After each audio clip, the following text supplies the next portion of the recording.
بسم اللہ الرحمن الرحیم الحمد للہ إياك نعبد استقم الصراط الذين أنعمت عليهم صل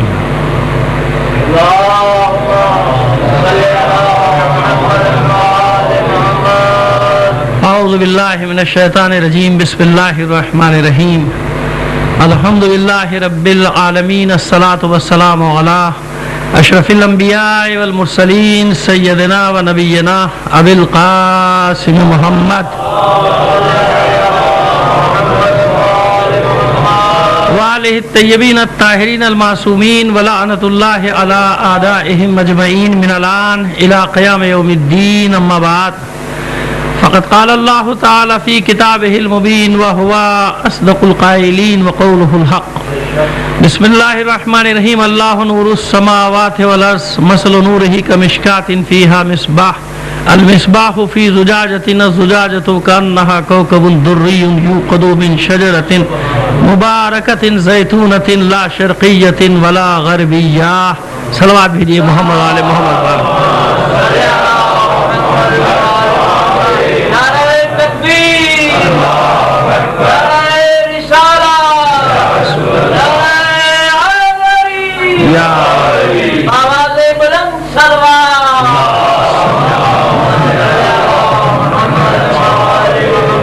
ایک گزارش ہے تھوڑا سا کہ اگر 4-5 افراد اور ادھر آ جائیں گے تو ہمارے برادران جو پیچھے آ رہے ہیں ان کو بھی جگہ مل جائے گی. ہے ایک خاصی جگہ دیوار کے ساتھ. بیٹا جو جوان ہے وہ اٹھ کے اندر آ جائیے. بزرگوں کو رحمت ہے تو جوان آ جائیے اٹھ کے. بہت ساری جگہ ہو جائے گی. اب ظاہر ہے کہ اب موسم سے تو ہم لوگ نہیں لڑ سکتے, کیا کریں. ایک مچھر سے نہیں لڑ پا رہے, موسم سے کیا لڑیں گے, اتنی بڑی برسات سے کیا لڑیں گے. ایک صلوات بھیجیے محمد علی محمد.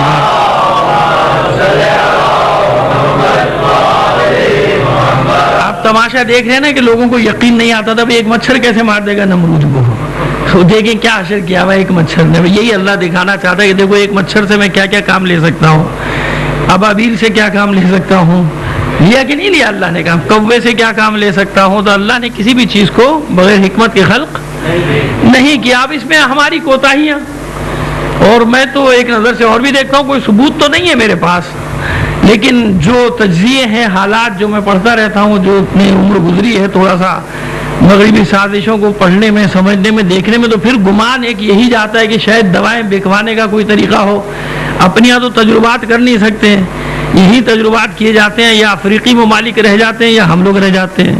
وہ ڈینگی ہمیں مارتا رہتا ہے, ہمارے حکمران ڈینگیاں مارتے رہتے ہیں. یہی ہوتا ہے سلسلہ. ایک صلوات بھیج دیجیے محمد علی محمد.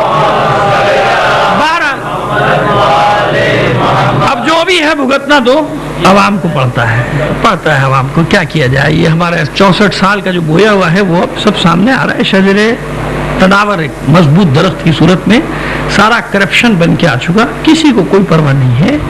سب کے اپنے کام چل رہے ہیں. ان کے اربوں کے مالیت کے اثاثے ہیں, وہ باہر ہیں. وہ خود بھی باہر جانے کے لیے پرتولے تیار بیٹھے رہتے ہیں. باہر چلے جائیں گے, انہیں کیا ہے. اور خدا نہ کرے ہماری جانیں قربان اس وطن پر. اللہ اس وطن کو حفاظت رکھے. ان کو لوگوں کو قدر نہیں ہے اس وطن کی. جن کا وطن نہیں ہوتا ان سے پوچھیے کہ وطن کیا ہے. فلسطینیوں سے پوچھیے جن کی کوئی شناخت نہیں ہے نا, کچھ نہیں بیچاروں کی. ان لوگ تو ہم لوگوں نے تو قدر نہیں کی. ہمارے لیے تو قائد اعظم اور علامہ اقبال کی بھی کوئی اہمیت نہیں. اب تو ان کے لیے بھی مذاق اور لطیفے سارے بندے چلے. تو جس قوم میں یہ شعور ہی نہیں ہے کہ یہ اللہ کی کتنی بڑی نعمت تھی اور اس کے ساتھ ہم کیا سلوک کر رہے ہیں. لیکن خدا نہ کرے کوئی ایسا وقت آ جائے تو یاد رکھیے, تو یہ تو وہی لوگ ہیں جو پہلے بھی جب مغلیہ دور ختم ہوا تو انہی لوگوں نے یہی کمشنر, ڈپٹی کمشنر تو یہی بنتے تھے نا. انہیں کیا پرواہ ہے. یہ انگریزوں کے غلام بن کے پھر ہم پر مسلط ہو جائیں گے. گورنر بن جائے گا, وزیر بن جائے گا, ڈی سی او یہی بنے گا نا. سارے انگریز تھوڑی لے کر آئے گا. تو بڑی معذرت کے ساتھ دستبستہ عرض کر رہا ہوں, ایک خدشہ کہ خدا نہ کرے, اللہ نہ کرے دشمنوں کے کان بہرے ہو جائیں تو ان کو پھر بھی کوئی اثر نہیں پڑتا. یہ اصل ڈینگی یہ لوگ ہیں. ان کی وجہ سے قوم خوار ہو رہی ہے, جو دواؤں کے پیسے بھی لے کے کھا جاتے ہیں. جو دواؤں کے پیسے بھی, دوائیں دیتی نہیں تو کہاں سے اثر ہوگا. آپ کے سامنے ساری بات. اب یہ میری مجبوری ہے, میں کیا کروں. میں بھی اپنی عادت سے مجبور ہوں کہ جو حالات حاضرہ کرنٹ افیئر پہ جو کچھ ہو رہا میں نہ بولوں تو پھر میں حسن ظفری نہیں رہتا. اسی لیے لوگ مجھے میرا برائی بھی کرتے ہیں میری, کہ مجلس میں پتہ نہیں کیا کیا لے کے بیٹھ جاتے ہیں. تو میں یہی لے کے بیٹھتا ہوں, جس کو اچھا لگتا ہے سنے, نیند لگتا نہیں سنے. صلوات بھیجیے محمد علی محمد. خیر, اس لیے میں ذکر کرتا ہوں کہ ہمیشہ جب اپنے لیے دعائیں کریں اپنے ملک کی سلامتی کے لیے ضرور دعائیں کیا کریں. یقین جانیں یہ میرے دل کی آواز ہے, خدا جانتا ہے کہ اس میں کوئی ریاکاری نہیں ہے. میں دنیا بھر گھومتا ہوں, مجھے معلوم ہے کہ اپنا وطن کیا ہوتا ہے, اپنا ملک کیا ہوتا ہے, لیکن ہمارے بچوں کو بھی نہیں, یہ حب الوطنی تو دی ہی نہیں گئی نا. یہاں تو برادریاں, زبانیں, صوبے, لسانیاں, یہ سب میں بانٹ دیا گیا. جو بات کرتا ہے وہ اپنے گروہ کی بات کر رہا ہے, پاکستانیت تو دی ہی نہیں گئی. یا تو پاکستانی ہے ہی نہیں, وہ یا ملتانی ہے یا سرائکی ہے یا پنجابی ہے یا مہاجر ہے یا اردو اسپیکر ہے یا سندھی اسپیکر ہے. ہر کوئی اپنے اس کی بات کرتا ہے نا, بلوچ ہے اپنا. پاکستانیت کی تو کوئی بات ہی نہیں ہے نا یہاں. وہ تو 14 اگست کو بس ٹی وی کے اوپر جو ہو رہا تھا واقعی تو کسی کو کچھ نہیں معلوم ہوتا. لہٰذا یہ اندر کا درد ہے, اور جو جہاں جہاں میں جاتا ہوں پورا پاکستان جانتا ہے کہ اپنے ملک کے لیے ضرور دعا کرتا ہوں تاکہ اللہ کی بارگاہ میں جواب دے سکوں. اور جہاں تک میری توان ہے, اپنی زبان اللہ نے مجھے جو دی ہے, یہ اللہ کا دیا ہوا ہے نا حضور بیان, میرا تو کچھ نہیں ہے, اللہ کا دیا ہوا ہے. تو میں کوشش کرتا ہوں کہ ملک کا بھی حق ادا ہوتا رہے اور مذہب کا بھی حق ادا ہوتا رہے تاکہ اللہ کی بارگاہ میں جواب دینے کے قابل ہو سکوں. ایک بلند آواز سے صلوات بھیجیے.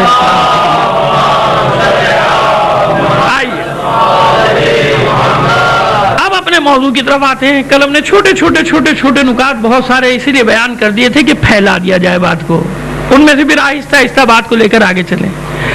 ہماری بات ہو رہی ہے نور خدا پہ کہ نور خدا ہے کیا. تو ہم نے کل عرض کیا تھا خلاصہ 2-3 منٹ میں تاکہ ربط قائم ہو جائے کل کی گفتگو سے ہماری, کہ نور خدا نے اپنے آپ کو کہا کہ اللہ نور السماوات والارض, آسمانوں اور زمین کا نور اللہ کی ذات ہے. یعنی ہر شے میں اللہ کا نور کار فرما ہے, ہر شے. اب دیکھیں نا اس میں کوئی اللہ تو نہیں ہے نا, پہلے تو یہ سمجھ دیں اللہ نہیں ہے, کوئی استثناء نہیں. اللہ نور السماوات والارض, کائنات میں جو کچھ بھی ہے اس میں اللہ کا نور کار فرما ہے, نور کار فرما. اللہ نور ہے ان سب چیزوں, جو چیز بھی موجود ہے اس ہر شے میں اللہ کا جلوہ ہے, اچھی چیز ہو یا بری چیز ہو, یہ بھی یاد رکھیے گا آپ. یعنی کیا مطلب اللہ کا جلوہ کار فرما ہے, اس کی قدرت کار فرما ہے, اس کی قدرت کار فرما ہے, اس کی تخلیق کار فرما ہے.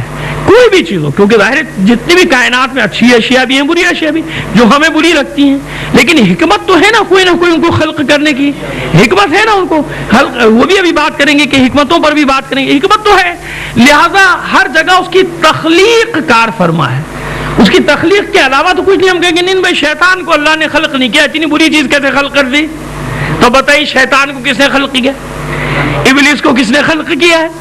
اللہ نے خلق کیا ہے نا. اب یہ اس کی حکمت ہے کہ کیوں خلق کیا ہے, لیکن خلق تو اللہ نے کیا. تو جب ابلیس بھی اللہ کی مخلوق ہے تو کوئی چیز بچی تو نہیں نا. جو کچھ بھی ہے کائنات میں سب میں اللہ کی تخلیق کار فرما ہے. یعنی نور سے مراد یہاں پر کیا ہے, وہ قدرت, وہ قوت اللہ کی کہ جس کے بغیر کوئی شے وجود پا ہی نہیں سکتی, اچھی ہو یا بری, حسین ہو یا قبیح. حسن و قبح ہوتا ہے نا ہر اشیاء کا, افعال میں بھی حسن و قبح ہے, افعال میں بھی حسن و قبح ہے, اعمال میں بھی حسن و قبح ہے, اشیاء میں بھی حسن و قبح ہے. یعنی کچھ اچھی لگتی ہیں, کچھ قبیح, کچھ بری لگتی ہیں. میں اصطلاحات کے گورکھ دھندے میں آپ کو نہیں ڈالوں گا, آسان سی بات کرنا چاہ رہا ہوں کہ ہر شے میں تخلیق تو اسی کی ہے نا, خالق تو وہی ہے نا. بس اللہ نور السماوات والارض, جو کچھ بھی کائنات میں تم دیکھ رہے ہو اس میں اللہ کی وہ قدرت تخلیق کار فرما ہے. یعنی وہ روشنی جو تخلیق کرتی ہے. اب میں نے اور آسان کیا, ایک لفظ آگے بڑھایا. نور سے مراد کیا ہے, وہ روشنی جو تخلیق کر رہی ہے ہر شے کو, وہ کون ہے, وہ اللہ کی ذات ہے. اللہ نور السماوات والارض, اب آسان مطلب ہو گیا نا.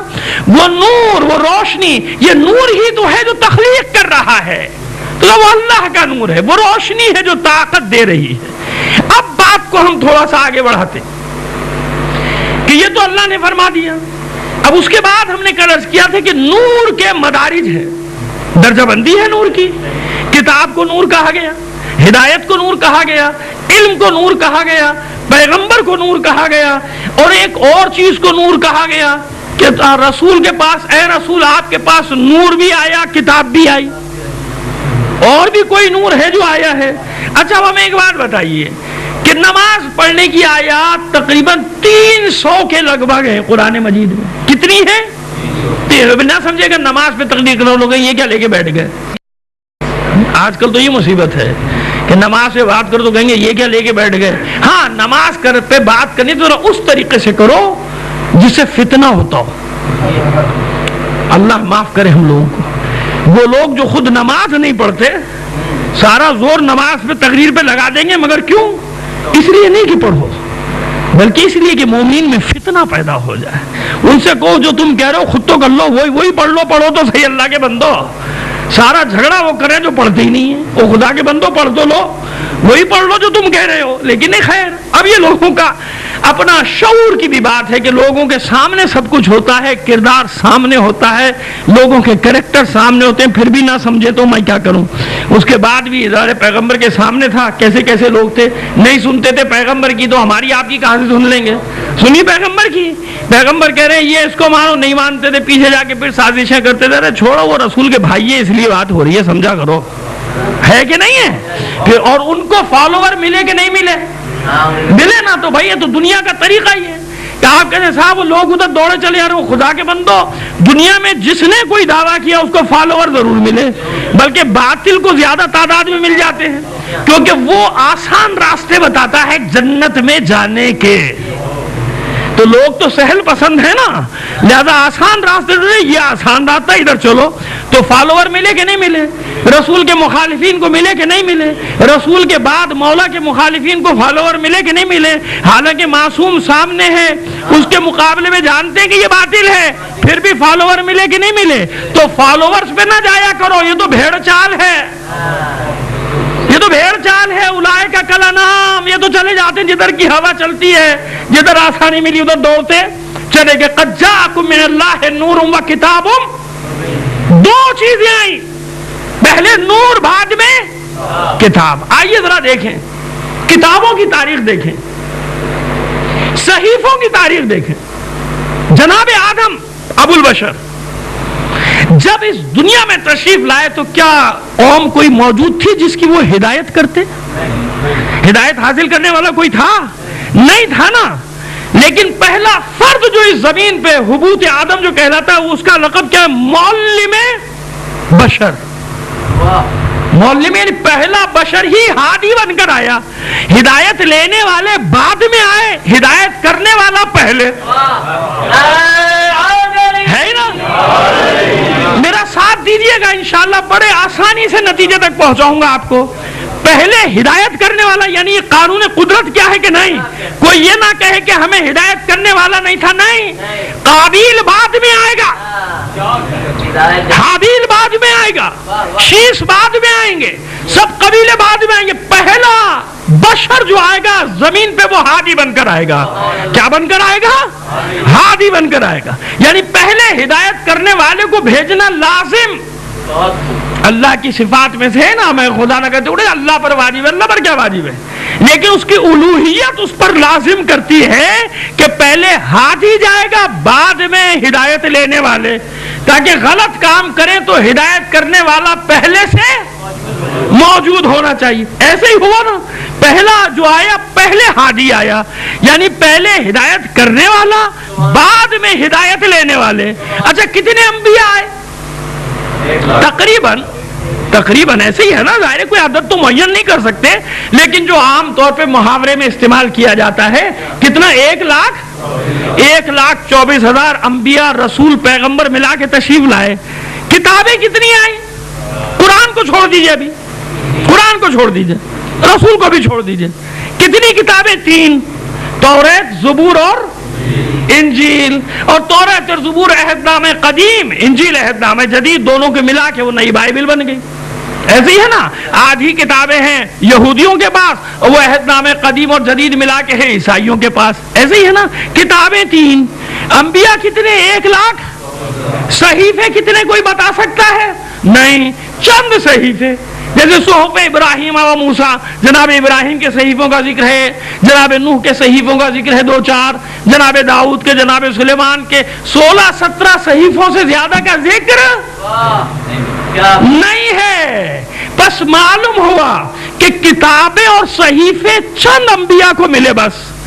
وہ مکتوبی یعنی رسول مکتوبی تعلیم لے کر، لکھی ہوئی تعلیم لے کر آتا تھا، اس کے بعد آنے والے انبیاء کا فریضہ کیا تھا کہ اس تعلیم کی حفاظت کریں.